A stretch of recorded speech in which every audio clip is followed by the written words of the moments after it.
Yon ay si Joy Diwata. Ang nag-iisang prinsesa. Huwag kayo magsabi na manira kayo na, oy, may jowa si, may jowa na si, si Papa Dan. Wala pa siyang jowa. Ang jowa niya po ngayon ay si Joy Diwata. 2,000 years later. Si Joy Diwata ang beneficiary ng Danjoy. Hindi po si Papa Dan. At si Joy Diwata, hindi niya girlfriend. Doon sa vlog. Sa vlog ano po? Sa Danjoy, may mga ligawan. May mga ligawan. Vlog po yun. Kasi love team. May mga ligawan. But in reality, sa totoong buhay po, hindi sila magjowa. Si Dan ay tutulong lang kay Joy. At alam ni Joy, hindi sila magjowa. So kung ano yung paningin nyo sa akin ngayon po, hindi ko po pipilitin baguhin nyo yan. Kung ano pong tingin nyo sa akin ngayon, bahala po kayo. Malaya po kayong umalis o bumalik sa aking channel para sumuporta na lang.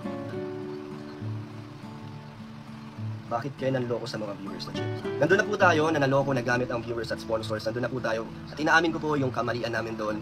Pero we both agreed po sa nangyari sa Danjoy ay pareho po naming decision at aware po kami pareho ni Joy sa nangyayari.